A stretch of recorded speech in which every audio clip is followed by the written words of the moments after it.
início do século XX, enquanto a Europa se destruía em guerras.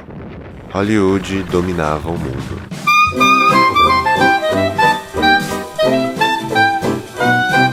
Os filmes americanos eram exportados sem taxa alfandegária no Brasil, o que fazia o nosso povo se acostumar cada vez mais com as ficções estadunidenses e se desconectar das suas próprias realidades para consumir uma mercadoria estrangeira. Wait a minute, you ain't heard nothing yet. Wait a minute, I tell you ain't heard nothing. Com a invenção do som no cinema, começa a era de ouro dos musicais, com o filme americano O Cantor de Jazz, um musical estrelado por um ator branco maquiado em blackface. Mesmo assim, a legenda dos filmes em inglês não preenchia o vazio deixado pela falta de ouvir a nossa própria língua portuguesa nas telonas de cinema. You go. Where shall I go? What shall I do? Frankly, my dear, I don't give a damn. Não demorou muito e o Brasil também começou a produzir seus próprios filmes musicais. Tem morena, tem sem me ensinar o pé o amar. A bilheteria dos nossos filmes cantados gerava um retorno financeiro enorme para os produtores independentes. Ironicamente, o musical O Ébrio, da diretora Gilda de Abreu, superou o sucesso de E o Vento Levou aqui no Brasil, destronando o seu recorde de bilheteria. É assim, neste cenário de prosperidade, que surgem muitos dos nossos estúdios clássicos, como a Cinédia, produtora que lançou Carmen Miranda no mundo pela primeira vez. O que é que a baiana tem? E como ela requebra bem. O que é que a baiana tem? Mas naquela época, são dois estúdios que marcaram os polos do cinema brasileiro: a Vera Cruz, em São Paulo, e a Atlântida, no Rio de Janeiro.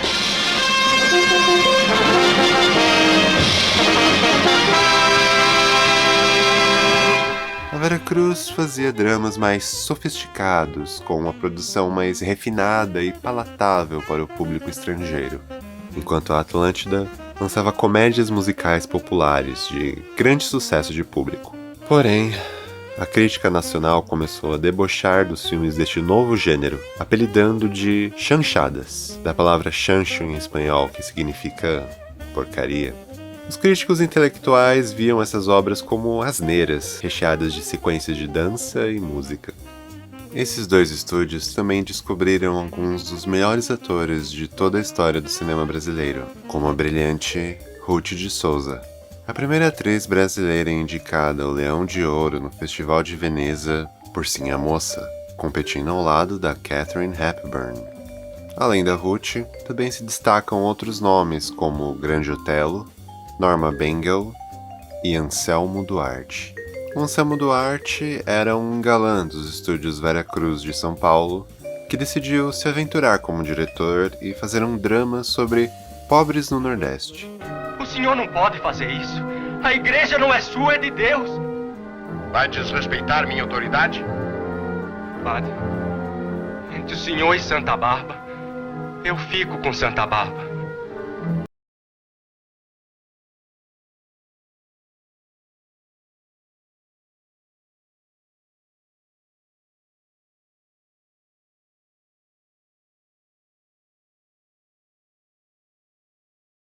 O Festival de Cannes é, até hoje, a maior premiação de cinema mundial.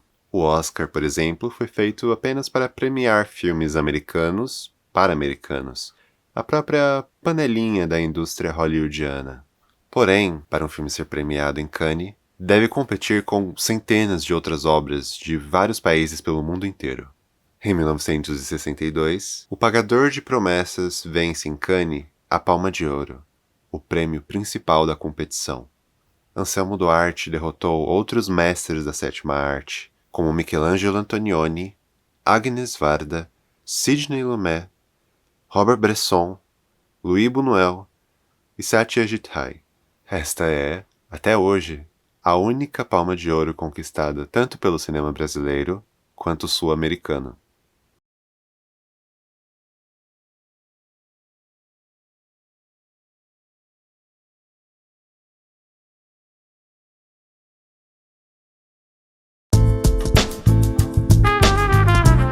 Com o fim da Segunda Guerra, ao redor do mundo nasciam novos movimentos artísticos que apresentam um estilo moderno e realista de se fazer cinema, como o neorrealismo italiano e a Nouvelle Vague na França. This was a time when we all expected anything could happen with cinema, and cinema was going to be the savior of the world in a sense, and the world being in a terrible state, maybe not as bad as it is now, but at that time a very bad state politically in every way. Mas aqui no Brasil, as nossas raízes documentais voltaram mais fortes do que nunca com o cinema novo. Um movimento politizado, experimental e crítico. Com apenas uma câmera na mão e uma ideia na cabeça, o cinema novo deixou de produzir os dramas prestigiados da Vera Cruz ou as comédias pastelões da Atlântida para reinventar por completo a linguagem do cinema brasileiro.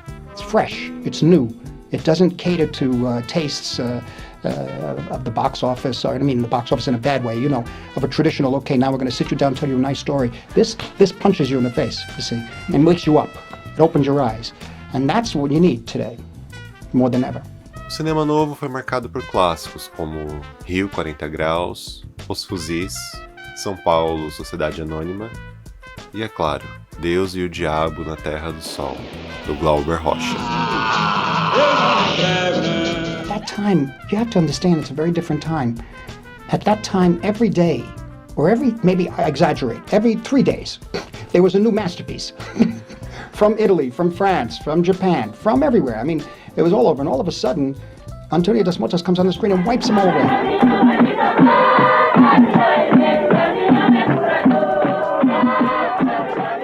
O próprio Jean-Luc Godard, o pai da Nouvelle Vague, uma vez pediu a ajuda do Glauber Rocha para destruir o cinema, ao qual Glauber respondeu: "Meu negócio é construir o cinema no Brasil e no terceiro mundo."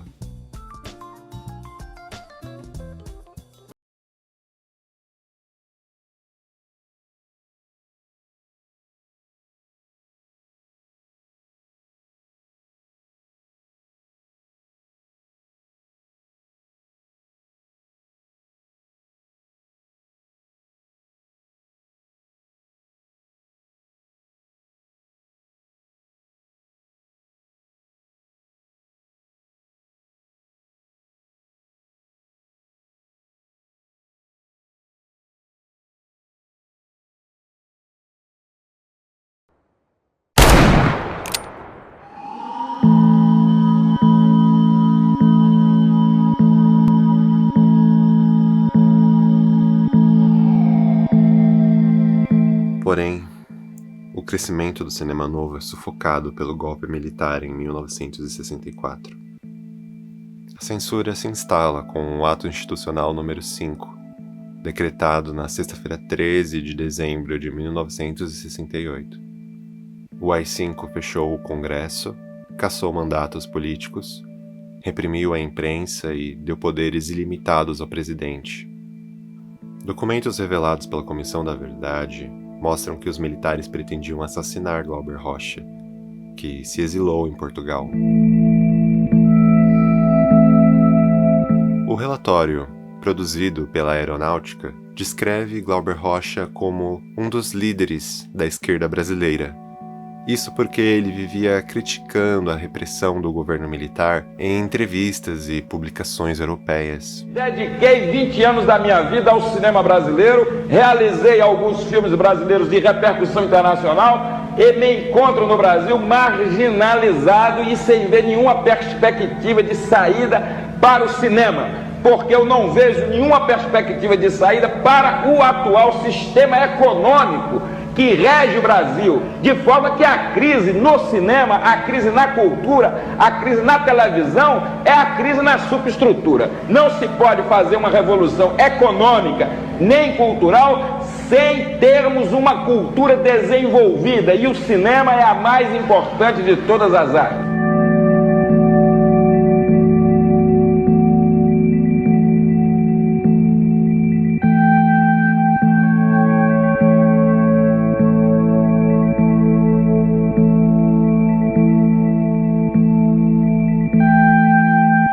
Durante o regime militar, é criada uma estatal para financiar produções brasileiras aprovadas pelo Estado, a Embrafilme. Os projetos da Embrafilme eram altamente censurados, privilegiando apenas os filmes inofensivos à política da ditadura. Bastava eu estar escrevendo no roteiro que a censura já estava me censurando sem saber o que eu ia fazer. Mas, em São Paulo, os distribuidores independentes e alternativos se amontoaram no centro da cidade, ao lado da Estação da Luz, local onde facilitava o transporte das latas das películas e equipamentos técnicos para o resto do Brasil. É aqui, na boca do lixo, onde nasce uma resposta de contracultura ao cinema novo, o cinema marginal.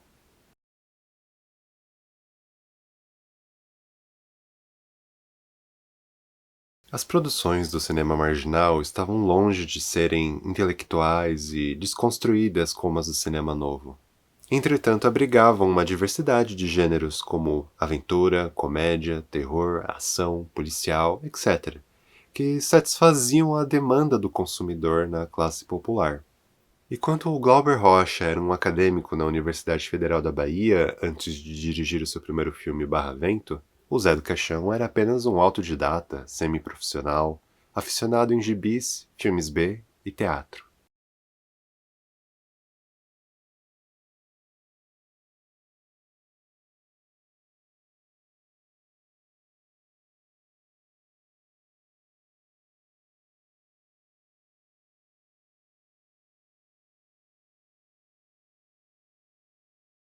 O que ele faz com o Zé do Caixão é realmente uma caricatura da autoridade moral nesse país, principalmente na época em que foi feito, que vivíamos ainda sob uma ditadura.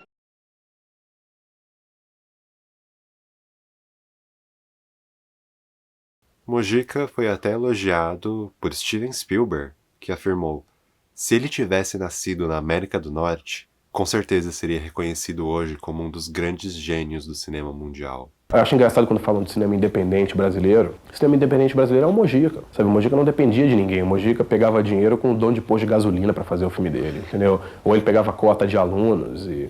Sabe, ele nunca dependeu de produtor. Ele é, por definição, o cineasta independente do Brasil.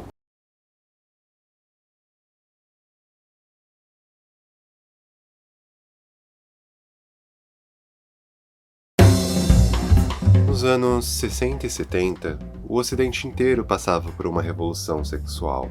Assuntos relevantes como feminismo, direitos reprodutivos e sexualidade se infiltraram na medida do possível nas telas censuradas pela ditadura militar para gerar um novo gênero de filmes, ainda sem nome, que se popularizou no Brasil. Filmes com um conteúdo erotizado não eram explícitos, mas sim insinuantes, implícitos, com uma malícia sugestiva e até mesmo um charme bem-humorado. Quer ver meu peru?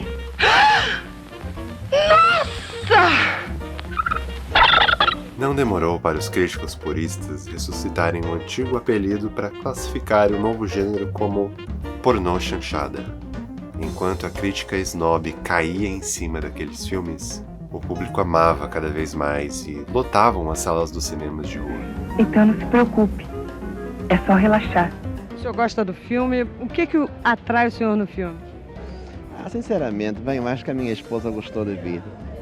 Ela que Sua gosta, esposa? Nós gostamos do cinema, sempre íamos ao cinema e sabemos que este é muito bonito e não podemos deixar de ir. O senhor gosta de filme brasileiro Gosto, também? muito. Que estilo de filme o senhor gosta mais? Não posso dizer agora qual este. Eu gosto desse filme assim, de muita moça, bonita. No Chanchada? É. Você gosta? Gosto. Eu acho que, pelo que disseram, o filme não tem tanta coisa de especial assim. Eu acho que a censura devia ser 16 anos. Eu acho que a censura devia ser 16 anos, né? Poxa, hoje em dia a juventude está bem avançada em termos de sexo, né? Por ironia do destino, o cinema popular da Boca do Lixo foi o maior fenômeno de bilheteria que o nosso país já conheceu. Pela primeira e única vez na história do cinema brasileiro, é gerada uma indústria autossustentável,